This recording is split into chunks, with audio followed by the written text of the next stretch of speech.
Olá, pessoal, sejam muito bem-vindos à aula de Química preparatória da Universidade para Todos para o Enem, galera. É isso aí. Hoje eu vou estar trabalhando com vocês a questão 121, tá? Uma questão que exige um pouquinho mais de dedicação, de comprometimento, tá? Com o conhecimento. Espero que vocês possam estar compreendendo de forma muito significativa e que possam estar, de certa forma, praticando também, tá? Para que vocês possam ter este conteúdo em mente fresquinho na hora da prova. Vamos que vamos. Essa questão 121, ela traz a seguinte interpretação. Ela fala um pouco do solo, principalmente em relação ao uso do solo. O manejo adequado do solo possibilita a manutenção da sua fertilidade, à medida que as trocas de nutrientes entre matéria orgânica, água, solo e ar são mantidas para garantir a produção. Algumas espécies iônicas de alumínio são tóxicas, não só para a planta, mas para muitos organismos como as bactérias, que são responsáveis pelas transformações no ciclo do nitrogênio. O alumínio danifica as membranas das células, das raízes e restringe a expansão de suas paredes. Com isso, a planta não cresce adequadamente. Para promover benefícios para a produção agrícola, é recomendada a remediação do solo utilizando o calcário. E o que é o calcário? O calcário nada mais é do que carbonato de cálcio. O que é carbonato? Sempre que eu tenho o carbono e o oxigênio juntos, tá? Uma molécula, nós temos aí uma composição de carbonato, tá? Quando principalmente ele é CO3, né? Então, neste caso, esse composto inorgânico, que é o calcário, que a gente conhece, né? Que é muito utilizado na agricultura para remediar o solo, variando provavelmente variando a sua capacidade de retenção de nutrientes, avaliados aí na variação do pH, né, no solo. O carbonato de cálcio, que é o calcário, ele tem essa possibilidade. E uma das principais dificuldades da agricultura, a gente já conhece, a gente já ouviu falar, que é, na verdade, a presença de alguns metais existentes no solo, assim como a presença de alguns seres indesejados, né, que seriam as pragas também, tá? Mas nesse caso dessa questão, uma questão que fala das propriedades do solo e que traz a perspectiva de toxicidade do alumínio, tá? Para os organismos, para as plantas, tá? Que impedem, às vezes, uma passagem de forma mais significativa do ciclo do nitrogênio, ele acaba danificando as células das raízes e restringindo a expansão das suas paredes. E aí influencia diretamente no crescimento dessa plantinha. Então vamos entender para que, na verdade, esse calcário ele vai servir. A questão quer justamente isso de você. Essa remediação ela vai promover o que no solo? O que o calcário vai fazer com o solo? Vai interagir com o solo de que forma, né? Vamos entender primeiro que alumínio ele é um metal que pode estar associado a um complexo quando estiver presente no solo. Sim, o alumínio ele não vai estar sozinho como elemento de tabela periódica. Ele vai estar ligado a outros elementos, a óxidos, né? E muitos outros compostos aí no solo, na natureza. E o que acontece é que nada mais, nada menos vai ocorrer uma reação química, né, entre o calcário e o alumínio. Então, o calcário, que nada mais é do que carbonato de cálcio, é um sal, que a gente sabe que pode estar associado aí. Mas, no entanto, o CO3, que é o carbono juntamente com o oxigênio, nós já sabemos que principalmente o oxigênio, quando está em associação com outros elementos, ele por si só já tem a disponibilidade eletrônica que permite trocas numa reação química, né? Principalmente porque o oxigênio presente em carbonatos, ele tem a possibilidade de doar densidade eletrônica, então ele age como uma base de Lewis, de acordo com os conhecimentos que você já aprendeu de ácidos e bases. Essa é uma questão que parece muito simples do ponto de vista de que se trata apenas de um conhecimento prévio que talvez você tenha sobre agricultura. No entanto, é muito importante a gente estar conhecendo essa parte de ácidos e bases nessa questão, porque é justamente isso que vai facilitar a interpretação das respostas. Então, o carbonato de cálcio é um sal básico, uma vez que o CO3, ou seja, o oxigênio, quando está associado a outros elementos, ele tem, a depender, a possibilidade de disponibilizar nuvem eletrônica para formar novas ligações. Então, nós temos aí um ânion CO3 associado ao cálcio, né, mais 2. Então, nós vamos ter o CO3 menos 2 e o cálcio mais 2, porque o cálcio ele tem a possibilidade de perder até 2 elétrons. O cálcio ele é um metal, tá? Muito importante aí nos processos químicos, tá bom? Então, gente, essa remediação, o que ela vai promover no solo de benefício? O que especificamente ela vai estar trazendo de benefício para o solo? Primeiro, esse carbonato de cálcio que vocês estão conhecendo aqui, tá? Primeira coisa, vamos aprofundar esse conhecimento aqui. O carbonato, ele se trata de um íon, né? Quando eu tenho o CO3, olha só, o CO3, né? Ele age como um ânion, tá? É importante que vocês saibam disso, já que se trata de sal, os sais são ânions e cátions. E o cálcio, ele é um metal, gente. O cálcio, ele age como um cátion, tá? O cátion, ele é detentor de carga positiva, tá? Porque significa dizer que, com a perda de elétrons, o núcleo, que possui cargas positivas, fica com um número maior de prótons do que elétrons. Então, houve um desequilíbrio. Portanto, surge aí a possibilidade de o cálcio, nessa questão, ser, obviamente, o cátion, e o ânion é justamente aquele que é detentor da densidade eletrônica devido à sua eletronegatividade. Isso se deve especificamente ao oxigênio. Gente, questões com oxigênio em fórmula, em equação, enfim, geralmente envolvem trocas eletrônicas, reações químicas que acontecem. Nunca se esqueça de que quando você encontrar o oxigênio, seja em quaisquer questões, o oxigênio, na grande maioria das vezes, é eletronegativo, atrai elétrons para si e nas ligações químicas pode agir como uma base, arrancando nuvem eletrônica de outros átomos devido à sua facilidade em atrair elétrons, conferindo assim a propriedade de eletronegatividade, tá? Então, é graças ao oxigênio presente no carbonato que nós temos aí a transformação de ânion, né? E se a gente fosse parar para pensar como que seria, né, essa molécula? Seria Ca mais 2, né?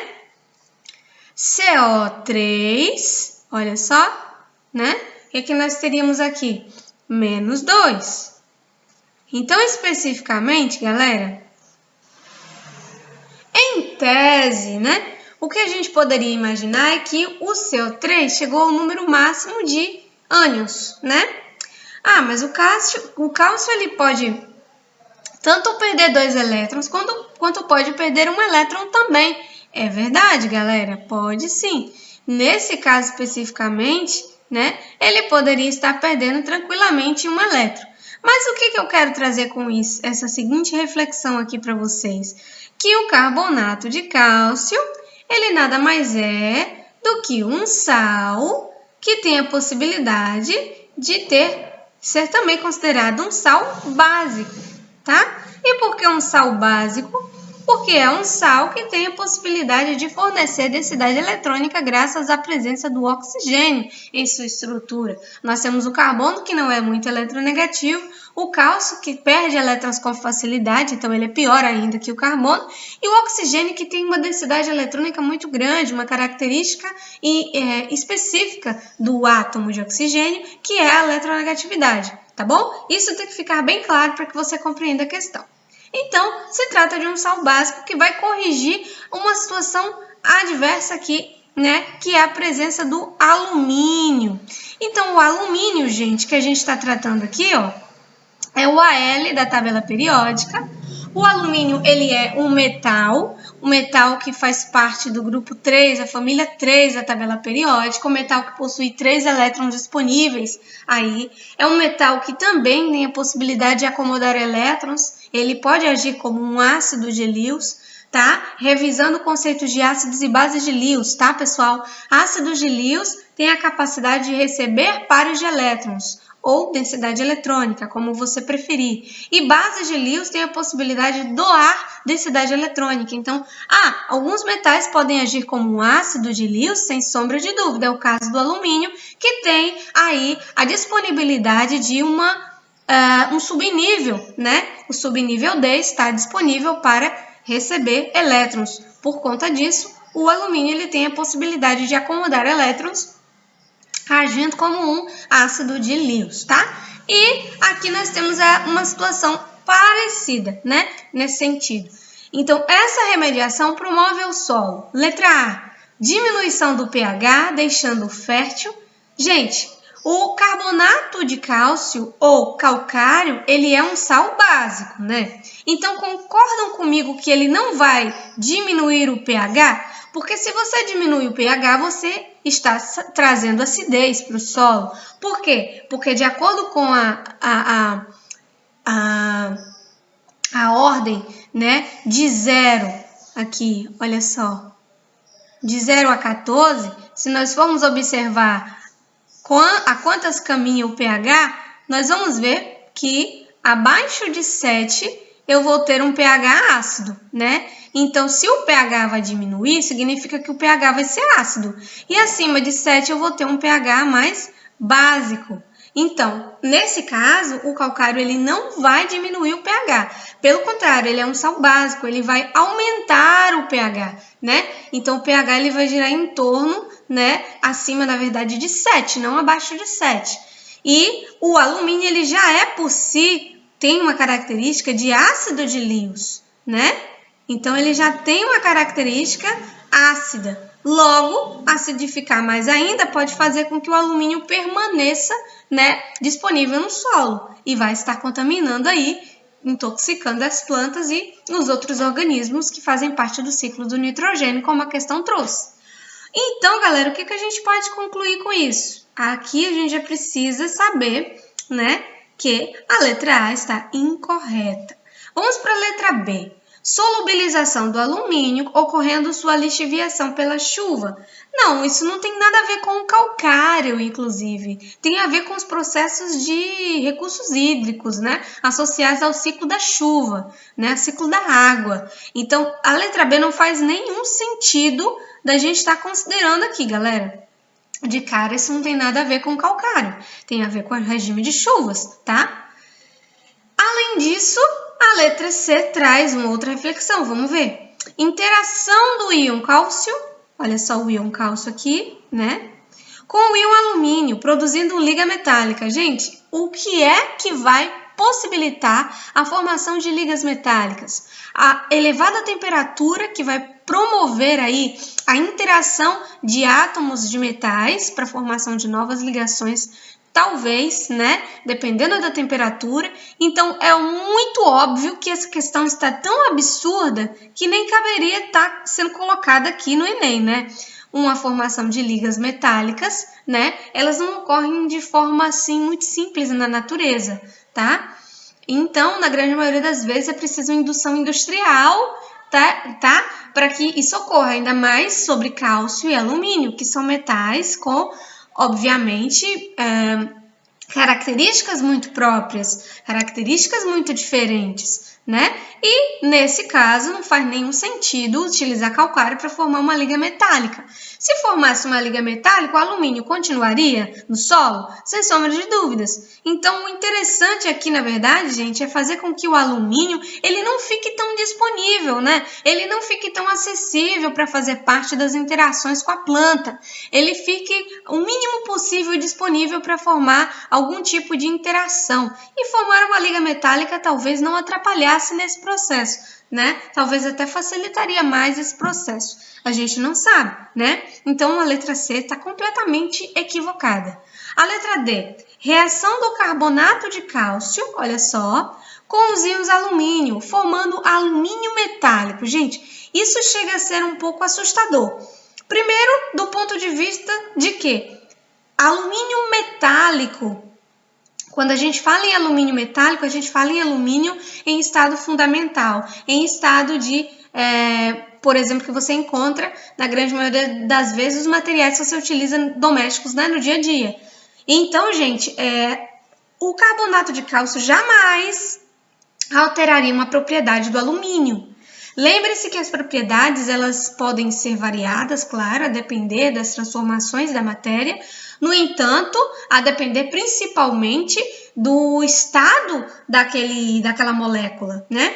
No caso, uma molécula como carbonato de cálcio, ela não vai interagir para fazer com que o alumínio que está ali no meio se torne um alumínio sólido, um alumínio metálico, né? É uma reação aqui que de forma alguma iria estar acontecendo, né? Isso tem mais a ver com indústria, né? Não tem nada a ver com processos naturais, processos associados a reações que inviabilizam algum tipo de elétrons ali que talvez estejam atrapalhando nas interações químicas com o solo. Isso faz sentido. Gente, e primeira coisa que eu quero que vocês pensem sempre que vocês veem questões assim de solo, eu quero que vocês raciocinem, né? Do ponto de vista de que se tratam de íons que estão imersos ali numa solução cheia de nutrientes, que é o solo. Então, não se trata de metais necessariamente nesse caso, se trata de íons disponíveis, íons de alumínio, íons de cálcio, íons de carbonato, né? Então, a letra D, de forma alguma, faria sentido. A letra E, portanto, aumenta sua alcalinidade, tornando os íons alumínio menos disponíveis. Olha aí, a palavra-chave dessa questão é íons, porque o alumínio aqui, ele está, gente, complexado com outros compostos no solo. Então, ele está disponível porque ele está sob forma de íon, assim como o sal básico, o carbonato de cálcio, também é íon. Então, o íon vai interagir com o íon, né? Se a gente for parar a pensar no ponto de vista, né, de interação. Eles precisam estar na mesma condição. Concordam comigo? Como íons. Então, o aumento da alcalinidade está certíssimo, porque quando se trata de basicidade, se trata de alcalinidade, tá, gente? Não se surpreendam se vocês verem essa palavra na prova. Base tem tudo a ver com alcalinidade, tá? Quanto maior a alcalinidade, maior a basicidade. É só um termo para se referir à base. Então, a letra E faz todo sentido. Aumento da alcalinidade, tornando os íons alumínio menos disponíveis, é claro, né? Por quê? O que vai acontecer aqui? É possível que o carbonato ele se associe ao alumínio, formando carbonato de alumínio. E os íons de cálcio fiquem disponíveis no solo. Então, o que vai acontecer, na verdade, aqui possivelmente é uma troca, né? Da posição do alumínio para o cálcio. Quer dizer, do cálcio para o alumínio, né? Então, o alumínio não vai estar tão disponível porque agora ele vai estar associado a quem? Especificamente ao CO3, que é o carbonato. E isso vai fazer com que ele seja, né, menos tóxico aí para as plantas, água, solo, ar, dentre muitas outras coisas que é possível que esse alumínio esteja influenciando no ciclo do nitrogênio. Então, a alternativa correta, galera, é a alternativa E. Espero que vocês tenham compreendido de forma significativa. Essa é uma questão que depende da sua interpretação, mas principalmente ela vai trazer sempre a dica, o pulo do gato, quando você deixa tudo bem claro, bem explícito, sem pressa, tá? E é importante que vocês saibam que as reações químicas elas só vão ocorrer entre espécies que possuem quase que as mesmas disponibilidades. Uma disponibilidade iônica com outra disponibilidade iônica, uma disponibilidade aquosa com outra disponibilidade aquosa. O que eu estou querendo dizer? Que nunca, jamais, um metal que está estável vai reagir com uma solução que está instável, né? É interessante que haja ali a tendência de um elemento reagir com outro de forma natural, considerando as suas propriedades químicas. Então, nesse caso, nada de transformar em ligas metálicas, nada de estar associado aí a a produção de um composto que não tem condições do ponto de vista de tipo de ligação, tá? Estamos tratando de íons. Quando nos tratamos de água, quando nos tratamos de sedimento, quando nos referimos ao solo, nos referimos a íons, nos referimos à disponibilidade iônica para as trocas, tá? No ciclo do nitrogênio, para as trocas, né, da alimentação das células, das plantas e também desenvolvimentos das raízes, muitas outras coisas que vocês também devem ter conhecimento acerca da agricultura, tá? Então, sobre conhecimento prévio, é importante que vocês não se esqueçam de que sempre que nos tratarmos de solo, água, sedimento, tá? Soluções existem ali nesses compartimentos ambientais e os íons sempre vão estar presentes para as trocas e reações químicas serem viabilizadas no solo. Pessoal, espero que vocês tenham compreendido a aula de hoje. Um forte abraço, até a próxima e boa prática, boa ENEM para você, tá? Mas antes de tudo, não esqueça de praticar bastante. Um forte abraço.